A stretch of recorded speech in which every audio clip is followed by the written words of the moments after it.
Okay. Hi, we're going to make some apple crisp today.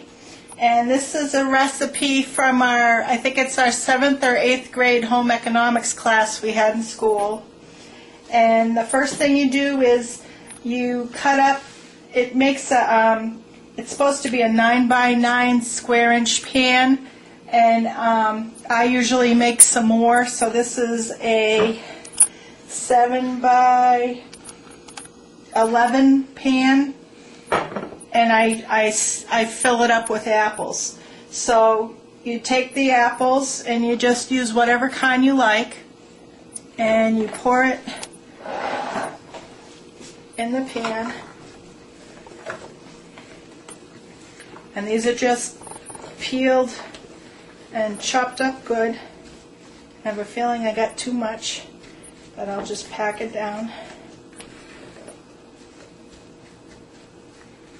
This was about, I think it was 10 Macintosh and Cortland apples. I mix them together.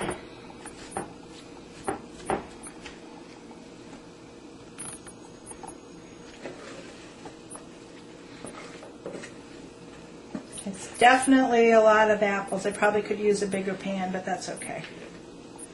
So now, and just smooth them out. And then what we do is we put a half a cup of water, and you just pour it, so it's just going to go to the bottom of the pan. And then we're going to put this aside, and then we got to make the topping. And the topping is, this is 3/4 cup of flour. And again, I try to stay away from white flour, so you can mix it with something. I'm just using oat flour, so it's Arrowhead Mills organic oat flour. So again, that's 3/4 cup. And then we put in a cup of packed brown sugar. And hold on a second. What I'm basically doing is just breaking it up. And then a teaspoon of cinnamon. Sometimes I add a little extra because I love cinnamon. And then just a 1/4 teaspoon of salt. And that's it with that. And then we just kind of mix this around.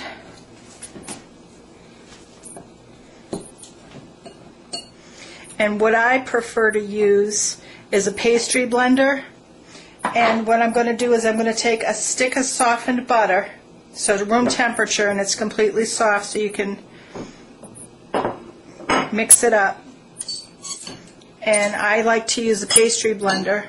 And what you have to do is mix this all up so that it makes crumbs. And this might take a few minutes, so if you want to pause it. Alright, so we're just mixing this up. I just changed bowls and made it a bigger bowl so I don't make such a mess.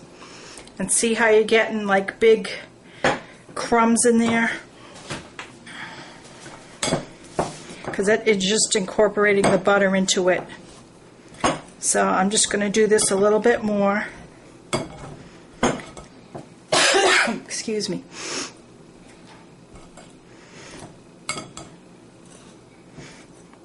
And this is basically what takes up the most time, except for cutting up the apples. So all I'm going to do is wipe this off and do it a little bit longer. And I'll be back in a minute. Okay, I changed pans just because I wanted to make sure I wasn't going to have a accident here. So I'm using a 9 by 13 baking dish now. And if you can see, this is all nice and crumbly. So this is the topping, and I'm just going to put this on top of the apples. And again, I'm going to tell you the recipe. It's for a 9 by 9 pan. It's 4 cups of apples, peeled and sliced. a half a cup of water, 3/4 cup of regular flour, a cup of brown sugar, a teaspoon cinnamon, half a cup of softened butter, which is 1 stick, and a 1/4 teaspoon salt.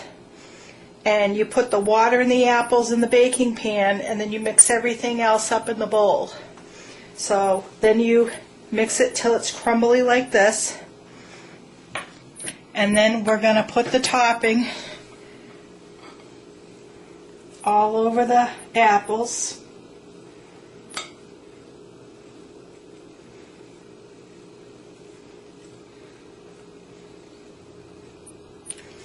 And then basically just spread it out so it's even. And again, this is the same amount of topping. I didn't add any extra topping because I'm using a bigger pan, because it's quite a lot of topping. So I'm just spreading it evenly and just tamping it down a little bit. And then you put it in a preheated oven at 350 degrees, and you bake it for about a half an hour. You can do it a little bit longer because the topping will brown a little bit.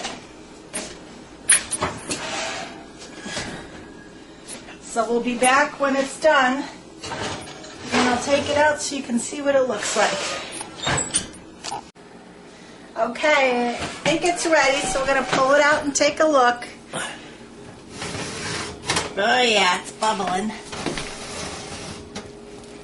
Okay. So there it is.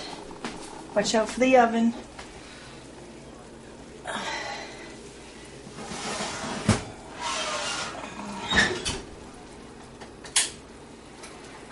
And that's it.